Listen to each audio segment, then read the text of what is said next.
Okay, so good morning, ladies and gentlemen. My name is Vladimir Satek, and I, in cooperation with David Miška, have the pleasure to present you with SIDC Annual Report. I will present the data of SIDC market with a focus on operational aspects and performance. My colleague David Miška will focus on the scalability of SIDC and research and development report.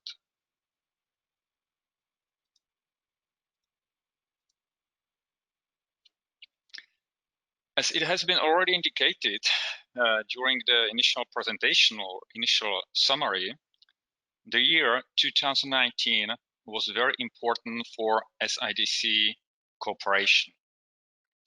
There were several principal elements which have been introduced.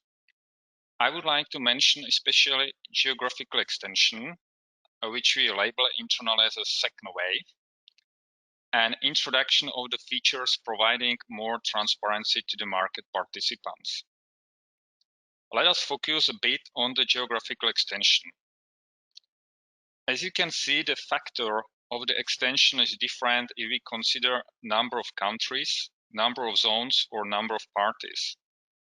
I would like to point out that number of NEMOs has increased 3 times or a little bit more.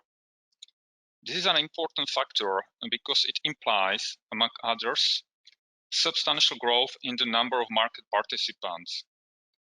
This has a significant impact on the trading opportunity for both market participants being part of SIDC since the first wave, but also for the newcomers, so for market participants who joined the cooperation in the second wave. With reference to the geographical extension, I would like to also mention that SIDC has been already working on the further geographical extensions, so-called third and fourth waves. We will touch this topic later when talking about roadmap.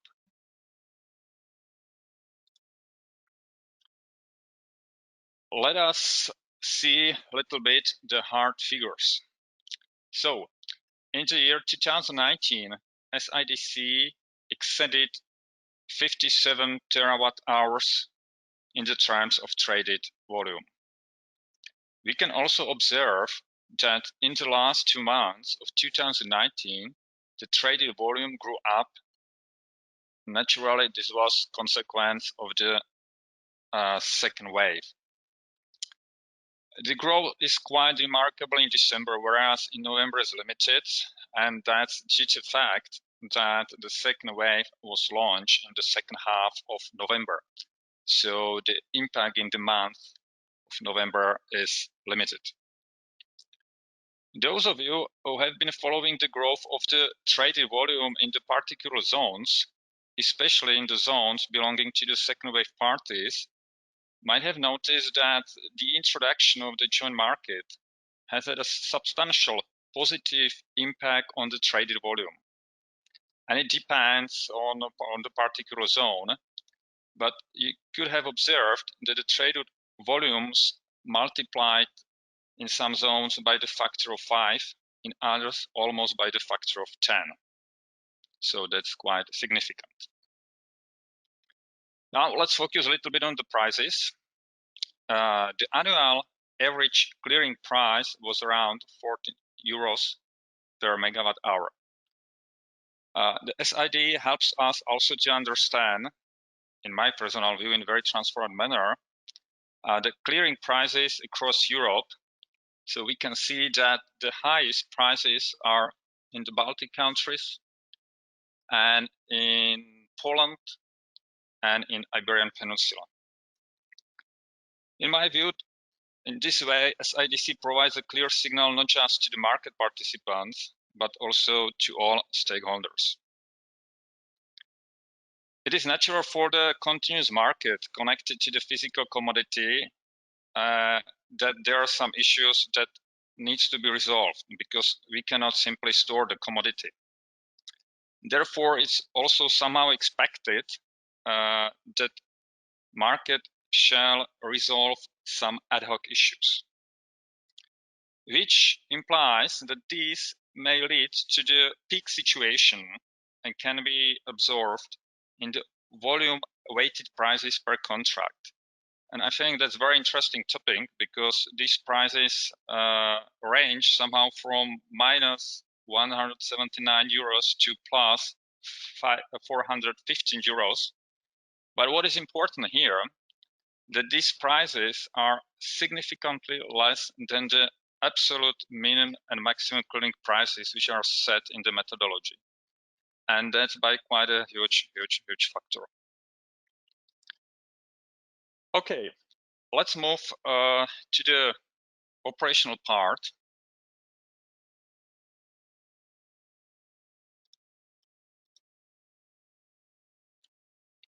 So when we talk about the operational events which occurred in 2019, I think it helps us understand the quality of the service that NEMOs in cooperation with TSOs provide to market participants.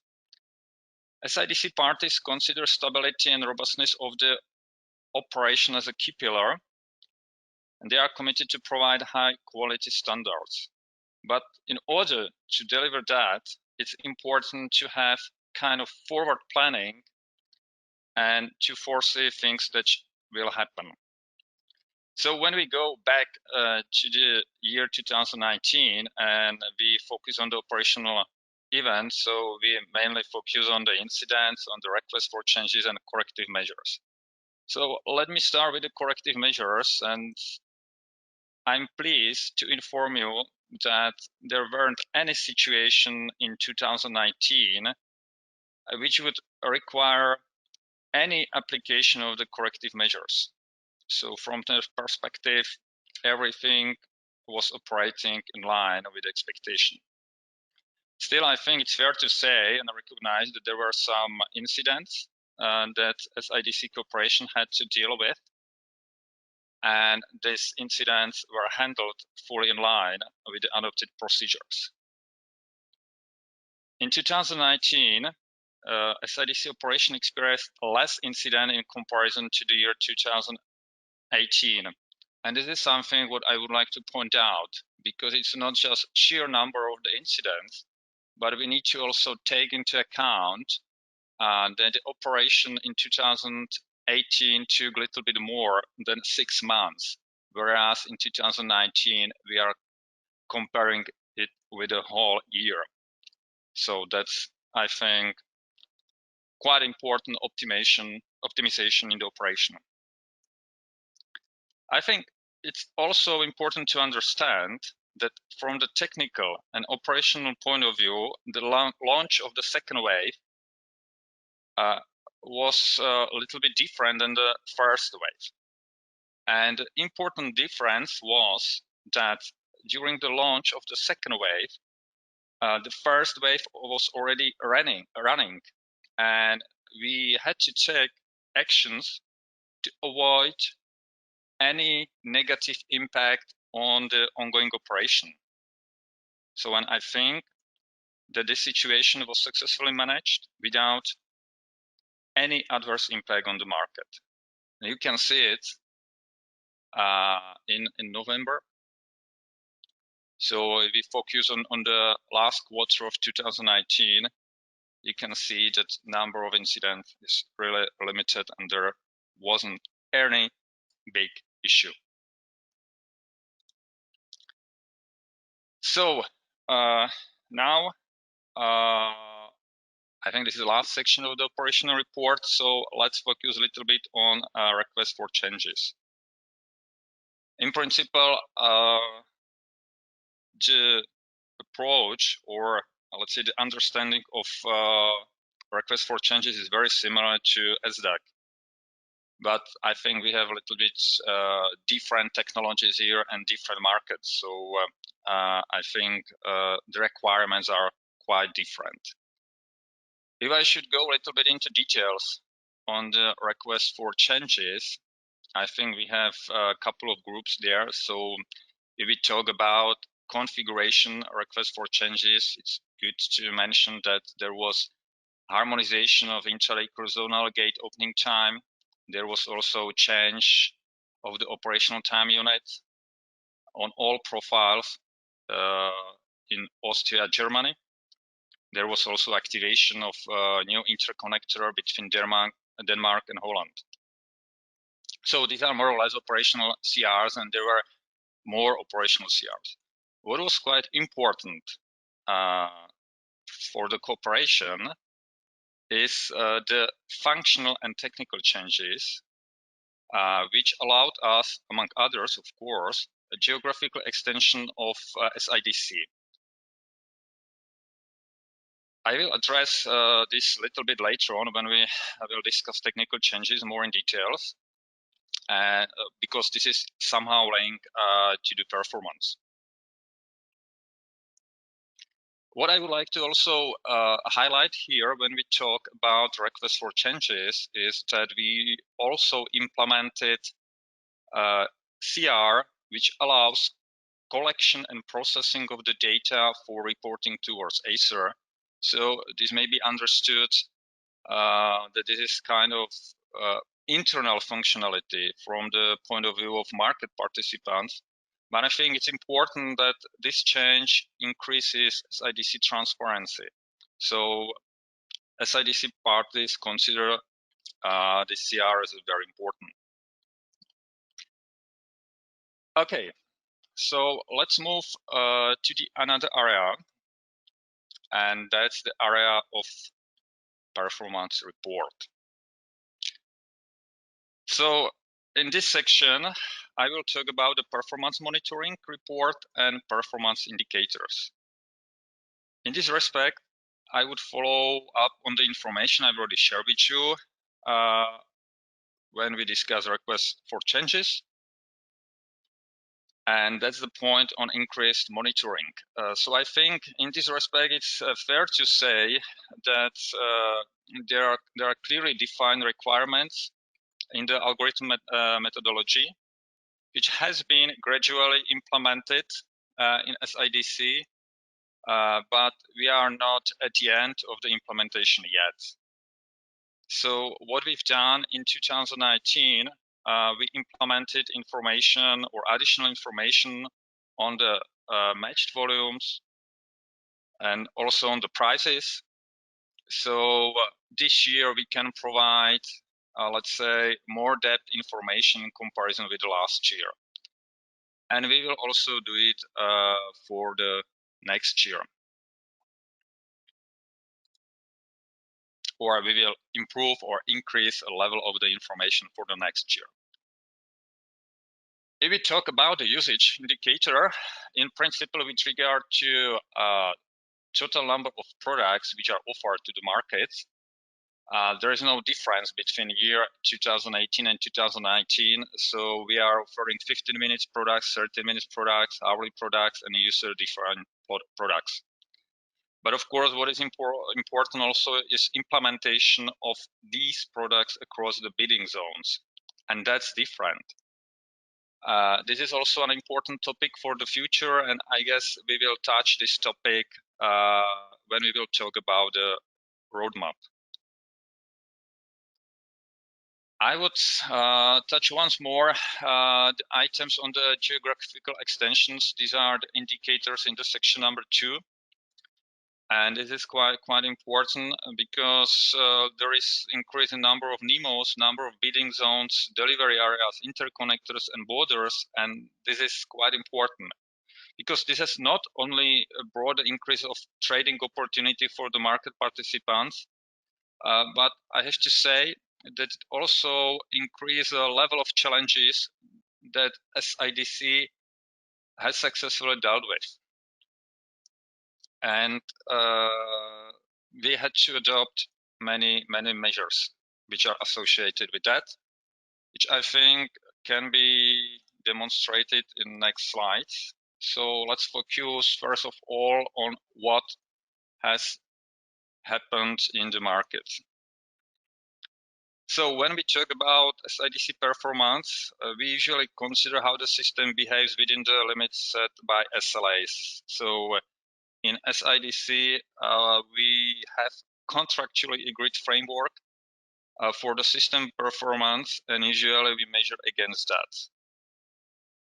The technical limits go naturally beyond the contractually agreed limits. So even if we are somewhere close to the contractually agreed limits, there's still space for system to make sure that we are on safe side. Now, just a little bit to understand the charts which I'm presenting here, and the same or similar charts were presented in SDAC. So I think it's good to somehow state here that this chart shows multiple information. It provides you, or each column provides you information on the median value, which is the line in the box. It provides you information on the average value, that's the cross, and also provides other information, important information on the interquartile rectangle and the whiskers. And last, and this is also quite important, the outliers, which are the dots above and below the charts. So I think you can have clear understanding when you look into particular indicator that there is really a lot of information that you can work with. So what we can say when we look into this chart, we have already discussed geographical extension of SIDC and increased complexity of the topology, that it leads to the increase of the traded volume. But of course, if we look into this performance indicator, we may also observe an increase in the number of trades and number of executed orders, which in principle corresponds more or less which what we could have seen when talking about traded volume. What we can derive from the chart is that the curves for executed orders and executed trades are quite similar, but not alike. So if we really simplify the interpretation, we can say here that the higher number of executed orders led to the high number of executed trades. And in my personal view, this can be considered as a clear indication that there is sound trading opportunity and that the market provides decent liquidity. The second observation is the increase of the total numbers across the year. And I think it's good to mention the increase which we had in the last 2 years, especially in December. So you can observe across the whole year that there was increase, but there was substantial growth in December. So how, in principle, this growth is impacting performance of the system? And here I will speak about the technical performance. So by the technical performance, I mean the time which is needed for execution of the orders and trades, and also the time needed to provide information on the status of the market. So time for processing of order book update. These are, I think, the most important indicators that we need to follow. What we can see here in this chart, we provide two different percentiles, which are the contractually agreed performance ranges.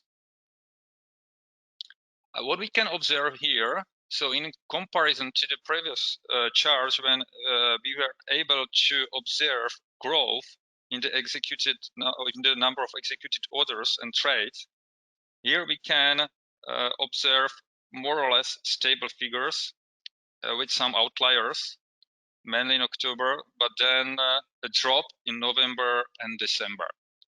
And this is something that I would like to point out here, this drop in December and November. So there is a logical question, how we can interpret this information.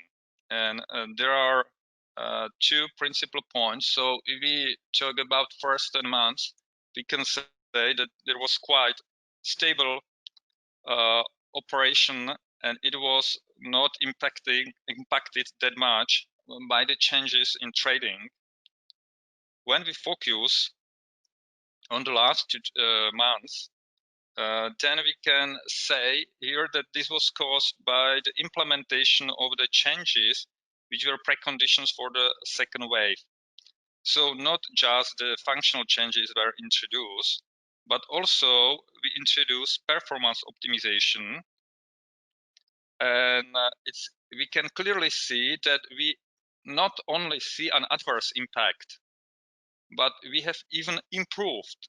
And that's despite the increased complexity as, for example, network topology or increased trading, and also some functionalities which provide more transparent information to the market participants. And when I talk about this, I mean increased level of the order book depth, because that's something which was very important for market participants, has been introduced, and yeah, I think it helped to again provide another boost.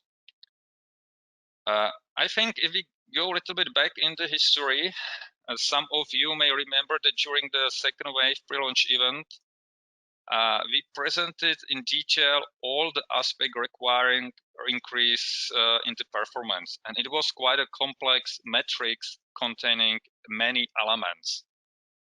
And in the end, we came to the conclusion that combination of all challenges had required double-digit multiplication in the increase of the performance.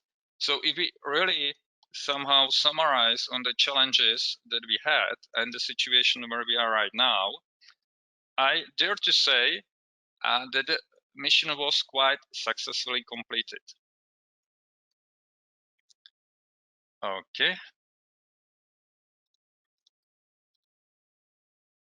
Finally, I would like to share with you the last slide in this section. So that's total volume matched hours before delivery. You can see that almost 40% of the total matched volume is achieved in the very last hour of trading, and majority in a couple of hours prior the end of trading. So that's also important point which demonstrates where you can find liquidity if you use SIDC.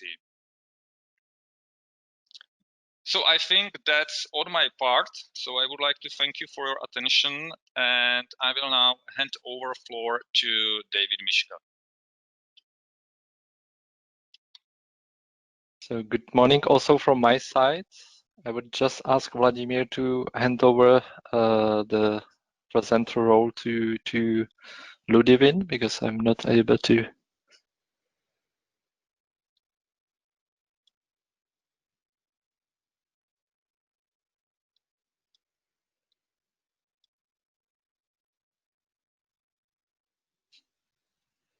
Ludivine, can you take the role?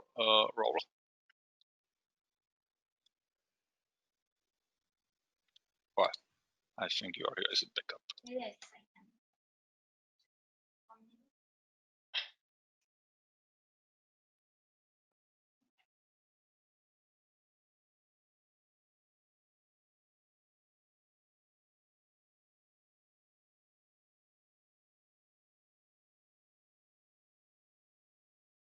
Okay, so I think that you should go to slide 94 probably.